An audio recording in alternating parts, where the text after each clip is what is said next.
انسان اور جن کو اللہ کی عبادت کے لیے پیدا کیا گیا ہے، کیا اس کا یہ مطلب ہے کہ انسان صرف عبادت ہی کرتا رہے؟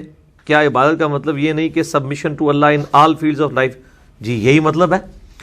دیکھیں عبادت کا معنی جو ہے وہ پرستش صرف نہیں ہے، عبادت ہے ٹوٹل اوبیڈینس ٹو گاڈ۔ مسلم کسے کہا گیا؟ سر تسلیم خم کرنے والا۔ عبادت میں ہر وہ چیز شامل ہے جو اللہ تعالیٰ کی طرف سے حکم ہے، اور جن چیزوں سے ممانعت کی گئی ہے وہ ساری کی ساری چیزیں اسی کیٹیگری میں فال کریں گی۔ اور ٹوٹل سبمیشن جو قرآن میں آیا نا کہ انا اول المسلمین، سب سے پہلے میں سر تسلیم خم کرنے والا ہوں، نبی علیہ السلام کو کہا گیا۔ تو اس میں حقوق اللہ بھی شامل ہیں، حقوق العباد بھی شامل ہیں، جو فرائض ہیں ان کی پابندی بھی شامل ہے، حرام سے بچنا بھی شامل ہے، یہ ساری کی ساری چیزیں عبادت ہیں۔ اور حتیٰ کہ صحیح مسلم میں حدیث ہے کہ آپ صلی اللہ علیہ وآلہ وسلم نے فرمایا سبحان اللہ کہنا بھی صدقہ ہے، لا الہ الا اللہ بھی کہنا صدقہ ہے، اللہ اکبر کہنا بھی صدقہ ہے، یعنی صدقہ سے مراد نیکی، یہ پنجابی والا صدقہ نہیں ہے۔ حتیٰ کہ راستے سے کوئی تکلیف دہ چیز کو دور کر دینا بھی صدقہ ہے، حتیٰ کہ تمہارا اپنی بیویوں کے ساتھ جنسی تعلق، سیکچول ریلیشن شپ، ازدواجی تعلق قائم کرنا بھی صدقہ ہے۔ تو صحابہ کرام نے کہا یا رسول اللہ صلی اللہ علیہ وسلم یہ بھی، اس کے اوپر بھی نیکی ہے؟ لا الہ الا اللہ میں تو نیکی سمجھ آتی ہے، یہ والی کون سی نیکی ہے؟ تو آپ صلی اللہ علیہ وآلہ وسلم نے فرمایا اگر یہی ضرورت تم کسی ایسی عورت سے پوری کرو جو اللہ نے تمہارے لیے حلال نہیں رکھی تو کیا تمہیں گناہ ملے گا؟ انہوں نے کہا ملے گا۔ تو آپ صلی اللہ علیہ وآلہ وسلم نے فرمایا اس پہ پھر تمہیں عذاب بھی ملے گا، اس کے اوپر ثواب بھی ملے گا اگر تم اپنی بیوی کے ساتھ تعلق قائم کرتے ہو اور کسی غیر عورت کے ساتھ کرتے ہو، جس طرح اس پر عذاب ہے تو اس پر ثواب بھی ہے۔ تو یہ ہے لاجک جی، ٹوٹل اوبیڈینس۔ یہ نہیں ہے کہ رمضان والا خدا اور ہے اور نمازوں والا اور ہے، کہ مسلمان رمضان میں روزے تو رکھ رہے ہیں، آگے پیچھے چھٹی، اچھا جی رزق حلال والا خدا اور ہے، نمازیں پڑھنے والا اور ہے، نمازیں تو پڑھی جا رہی ہیں، رزق حرام کمایا جا رہا ہے، ٹھیک ہے جی۔ تہجد والا خدا اور ہے، اور رشتہ داروں کی جو وراثت کے معاملے میں سخت احکامات دینے والا خدا کوئی اور ہے، کہ آپ نے یتیم بچوں کا مال ناحق ہڑپ کر لیا ہے، اور سورہ نساء کے اندر آیت ہے کہ جو لوگ ناحق کسی کا مال دباتے ہیں وہ دوزخ کی آگ اپنے پیٹوں میں بھر رہے ہیں۔ تو جب خدا کو ماننا ہے تو ٹوٹل اوبیڈینس، یہ ٹوٹل پیکیج ہے، وہ جو بولین الجبرے میں کہا جاتا ہے نا 0-1 آن یا آف، یا آپ نے لینا ہے یا نہیں لینا ہے، یہ آدھا تیتر آدھا بٹیر نہیں اللہ کو چاہیے اس قسم۔ اسی کو قرآن میں سورہ حج میں کہا گیا بعض لوگ ایسے ہیں جو دین پہ کنارے کنارے چلنے کی کوشش کرتے ہیں کہ میٹھا میٹھا ہاف ہاف تے کوڑا کوڑا تھو تھو۔ اس لیے آپ دیکھ لیں کتنے وائزین ہیں، وہ کبھی بھی پبلک میں آ کے ایسی بات نہیں کرتے کہ جو پبلک اس کی وجہ سے مجمع چھٹ جائیں۔ ان کے سارے مجمع چھٹ جائیں، جو اتنے ہزاروں لوگ انہوں نے اپنے سال لگائے ہیں نا، اگر لوگوں کو سچائی والی بات بتا دیں نا، اچھا وہ پوری زندگی کہتے ہیں نہیں پہلے لوگوں کو ہم قریب تو کریں نا پھر بتا دیں گے ان کو کہ آپ یار 60 سال ہو گئے ہیں واز کرتے ہوئے، بوڑھے ہو گئے ہیں، آپ نے کب مرنے سے 1 سیکنڈ پہلے لوگوں کو صحیح بات بتانی ہے؟ پوری زندگی جھوٹ ہی سناندے رہے ہو، گپ شپ ہی سناندے رہے ہو، جھوٹے واقعات، وہ کب آئے گا وہ وقت؟ یہ نبیوں کی دعوت نہیں ہے۔ نبیوں کی دعوت یہ ہے کہ پہلے دن سے اسٹریٹ فارورڈ، اور کسی نے لینا ہے لے، نہیں لینا تو جائے۔ نبی علیہ السلام کو قرآن پاک میں بار بار کہا گیا کہ فَلَعَلَّكَ بَاخِعٌ نَفْسَكَ عَلَىٰ آثَارِهِمْ إِن لَّمْ يُؤْمِنُوا بِهَٰذَا الْحَدِيثِ أَسَفًا۔ نبی علیہ السلام آپ اپنے آپ کو جان کو ہلاک کر لیں گے اس غم میں کہ لوگ حق بات قبول نہیں کرتے، آپ کا کام صرف دعوت دینا۔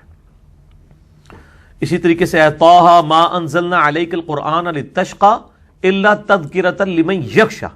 ہم نے قرآن اس لیے نازل نہیں کیا کہ آپ مشقت میں پڑ جائیں کہ لوگ ایمان نہیں لا رہے، میں اتنی کوشش بھی کرتا ہوں، آپ کو مشقت میں نہیں ڈالا ہم نے، ٹھیک ہے؟ یہ صرف اس کے لیے نصیحت ہے جو نصیحت قبول کرنا چاہے۔ فذکر بالقرآن من یخاف وعید، قرآن سے آپ اس کو واعظ کریں جو اللہ کی دھمکی سے ڈرتا ہے، اور جو نہیں ڈرتا اللہ تعالیٰ ماتا اس کو چھوڑ دو۔ فذکر ان نفعت الذکر، اے نبی علیہ السلام نصیحت کریں اس کو جس کو نصیحت کرنے کا فائدہ ہو۔ سیذکر من یخشی، نصیحت اس کو کریں جو ڈر جائے۔ ویتجنبها الاشقی، اور اس کو تو چھوڑ دیں جو بدبختی کی آخری انتہا کو پہنچ چکا ہے کہ آپ کی بات ماننے کے لیے تیار نہیں۔ وَيَتَجَنَّبُهُ الْأَشْقَى الَّذِي يَصْلَى النَّارَ الْكُبْرَى، ایسے شخص کا علاج یہ ہے کہ اس کو ہم آگ پہ تلیں گے، بڑی آگ پہ۔ ثُمَّ لَا يَمُوتُ فِيهَا وَلَا يَحْيَا، وہاں پہ پھر نہ وہ زندوں میں ہوگا نہ مردوں میں۔ بھئی قرآن تو میں بتا رہا ہوں کہ ننگی تلوار ہے، قرآن تو کہتا ہے مانتے ہو مانو، نہیں مانتے ہو تو وہ دوزخ میں جا رہے ہو۔ یہ بات اگر آپ عوام سے کریں وہ کہتے ہیں بڑی سخت باتیں، وہ اس لیے کہ عقل نہ ہوئے تو موجہ ہی موجہ، قرآن پڑھا کوئی نہیں ہوا، ان کو پتہ ہی نہیں ہے یہ قرآن میں جو اللہ نے اپنا تعارف کروایا ہے. میں آپ کو اپنا پرسنل ایکسپیرینس بتاتا ہوں. میری جب 2005 میں شادی ہوئی تو انہی دنوں میں ایک ہمارے گھر کے پاس ایک مدرسہ تھا. تو اس مدرسے میں یعنی شادی کے بھی 2-3 سال کے بعد کی بات ہے, مدرسے کے اندر یہ غالباً 2008 کے 9 کی بات ہے, شادی کے 4 سال کے بعد.